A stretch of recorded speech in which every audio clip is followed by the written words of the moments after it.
you're just 6 months away from the general election. You might not be the man who sits in that seat after 6 months. Inshallah, God willing. Pa 27 February mchaka cha 2025 Lazarus Chakwera anakumana maso ndi achinyamata kumene iyeyo anakumana ndi mmodzi mwa anthu odziwika bwino uja amene ndi Patience Namadingo amene wamuuza ma waizi Chakwera walankhula zinthu zakuti dziko lonse latotomoka kuti kodi Namadingo amaganiza chani kwenikweni. Taonerani zonse mmene zinakhalira. Muzibanga introduce. Of course, tudzazora ntama kudzani kai. Koma muzibanga introduce kenako mupeleka ndithu ndi mangazana kwa guluni. Your Excellency, I'm so glad to be here this afternoon. When I saw the invitation, I was really overjoyed to come to the palace, join my brothers and sisters in the room, and have a conversation with you. I mean, what a day having a conversation with you. Well, what a day. I will speak Chichewa, but I'm very fluent. You know, yeah, I need to flow. So when some organizers want me to do, I'm fluent. Your Excellency, the World Bank says there are 4 elements of governance. There is accountability, there is transparency, there is participation, and I'll let the other one go because I've forgotten it. But Your Excellency, we cannot ask more than that from the government. Accountability and a government that is transparency. That's right. A lot of our youths sitting in this room, not everybody, but I know a lot of us, probably we lack a deep sense of ownership of this country. I'm speaking on behalf of a lot of people who are not in this room. Your Excellency, beyond those doors, there are millions of people who are not happy. People who are angry as I speak. And if you ask them, what's the problem? Governance. We have been given an opportunity, now I'm talking to you, my fellow youths, today, to speak to this man. You will not get this opportunity again. So we cannot be in this room and ask petty questions. You must ask what you need to ask, what you know is happening out there. If you don't, we are doomed. Your Excellency, I'm a 34-year-old Malawian man who has no other home other than this one, Malawi. Absolutely. Your Excellency, I'll tell you that I'm a man who has mixed emotions. The first emotion, I am confused. The second emotion, I am disappointed. The third emotion, I have hope. Because if we don't have hope, then we're lost. So I'm glad that we're in this room because of hope. However, Your Excellency, I would also want to touch on the issues of politics in this country. When we look at leaders, allow me to quote a line from the Quran. My 2 most favorite books in the world are the Quran and the Bible. And the Quran says about leaders, leaders must be able to inspire their followers. If we look at our leaders, the crop of our leaders in Parliament, I believe that the youth are probably wanting to go into Parliament because it seems like the quickest way one gets to riches. When we talk about our ministers, our members of Parliament, these are people that it is public knowledge that their pay is anything less than 3 million Malawi kwacha. But their lifestyles, the houses they buy, the fleet of cars that they buy, how do they do this? Your guess is as good as mine. Your Excellency, I would like to tell you that every time when I travel out of this country, be it going to America or going to the UK for my music endeavors, there are so many youths that want visas to run away from Malawi.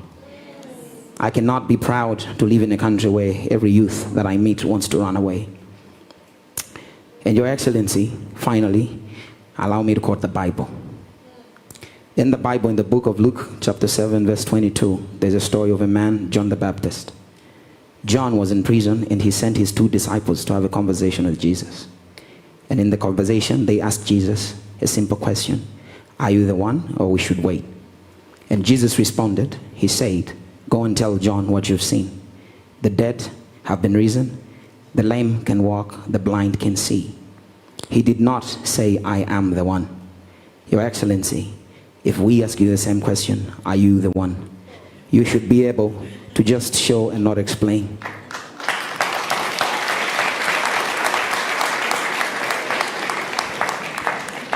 And finally, Your Excellency, You've been in office for more than 4 years, and you've never invited us here to have this conversation.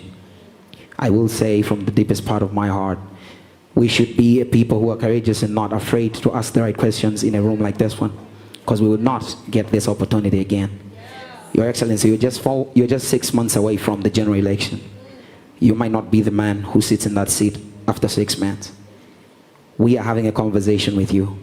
Inshallah, God willing, if you return to that seat after 6 months, we might benefit because we're discussing with you. But inshallah, God willing, if you don't return, then this gathering is just another show. Thank you so much. God bless you. Koma Namadingo atayankhula izizi, Lazarus Chakwera zikuoneka kuti zinamukhuza kwambiri. Ndi chachidziwikire anazifunsa mafunso. Kodi ku Malawi achinyamata oganiza motero adakalikobe? Endi zinangondipasa chidwi kwambiri chifukwa chakuti sanayankhe muchindunji kapena sanafotokoze mwachidziwikire.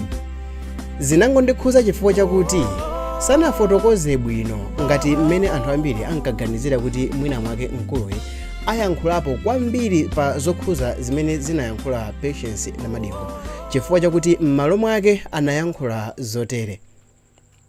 All right, thank you. Ndathokoza kwa basi chifukwa cha maganizo anu abwino. Mwina ndikhoza kungokambapo sentence imodzimodzi pa zina zimene zikoma ndikungothokoza kwambiri chifukwa cha kukhala very honest, candid, blunt, and kufotokoza kuti we live in a society yakuti nthawi zina ngakhale ife amene tili makolo talephera kuchita discipline wana wathu kuti akhoza kuchita zinthu zofunika.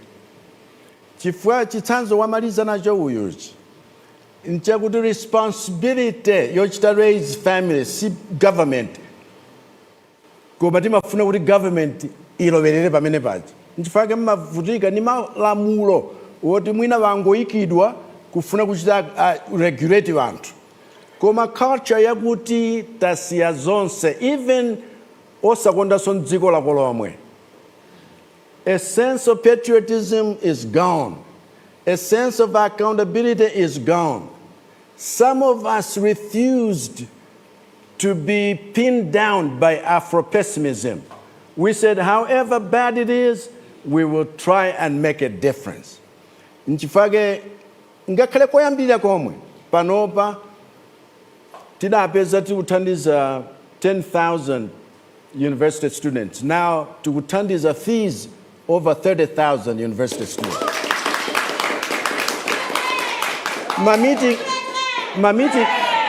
Ma meeting ngati yawa.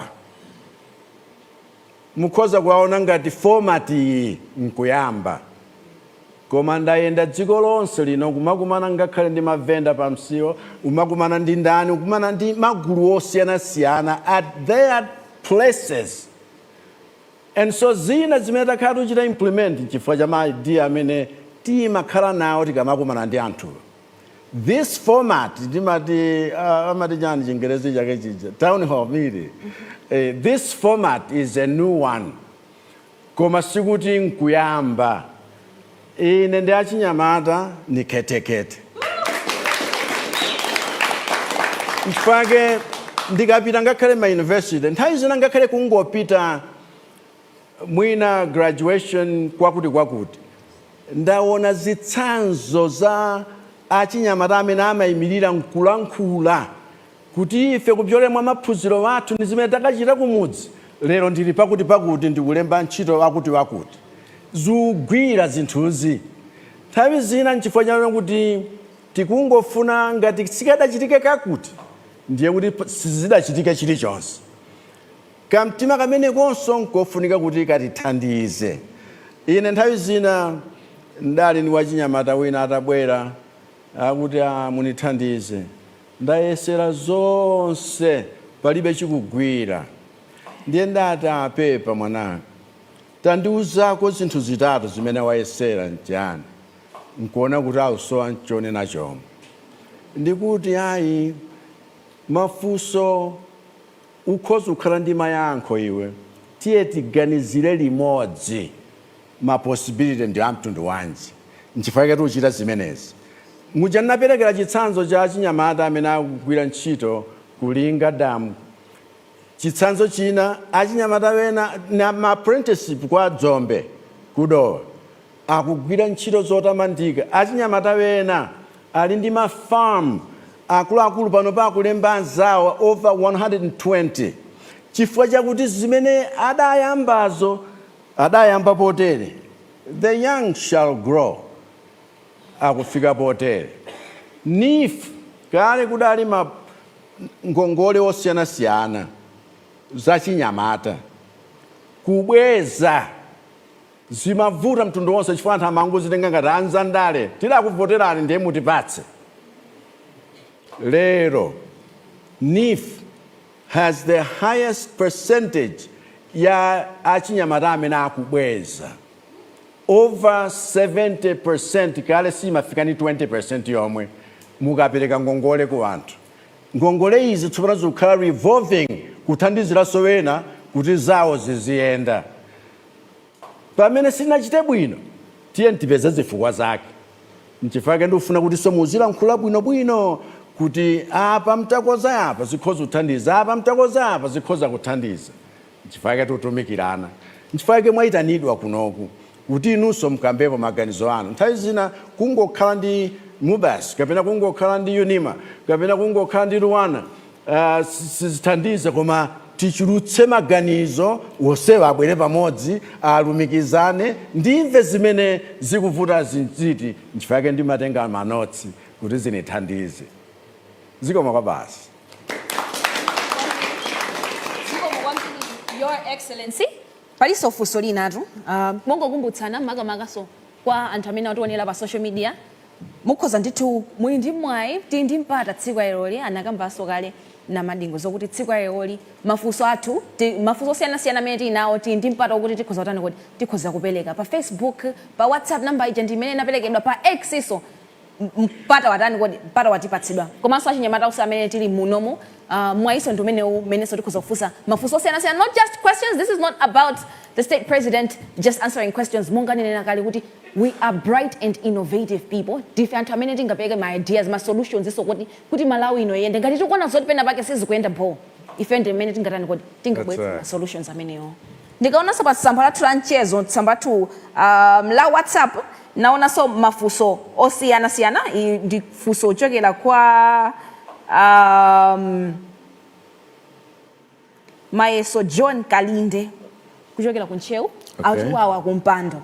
Tine Mayeso John Kalinde kuchokera kuno kunchewu kwa tiye mpando mudzi mwa amfumu Adoviko kutsangano. Ndimafuna ndikupempheni kuti mutikumbukire ife alimi akachewere kuti gayira ngongole za NIF oneka zoti nkhani ya NIF tu ya jema akuti poti gayira ngongole za NIF za ulimi kuti tikhale odzidalira patokha komanso kutipezera misika yakachewere yakunja kwa dziko linoli exporting goods.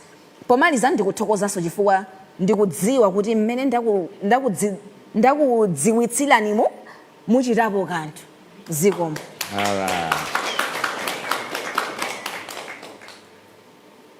Hey wawa.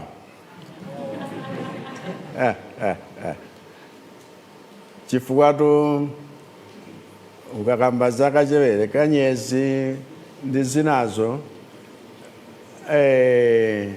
dziko lino lodala kwambiri. Izi limati Irish. Okay, ndi mmene walankhulira Lazarus Chakwera, maganizo anu mukuganizapo motani? Mukuganiza ngati Patience Namadingo akhonza kuzakhala mtsogoleri wa dziko la Malawi amene akhonza kuzatukula anthu? Paja kumbukirani kuti Namadingo wakhala akuyankhula kuti mzaka za ma 2034 Namadingo azakhala president wa dziko la Malawi. Mukuganiza kuti izi zizatheka? Lola ndidziwe maganizo anu muka comment section below. Is Kulinji TV, channel chokhacho chimene chimakupasirani nkhani zimene zikuchitika ku Malawi. Kumbukirani kuchita subscribe.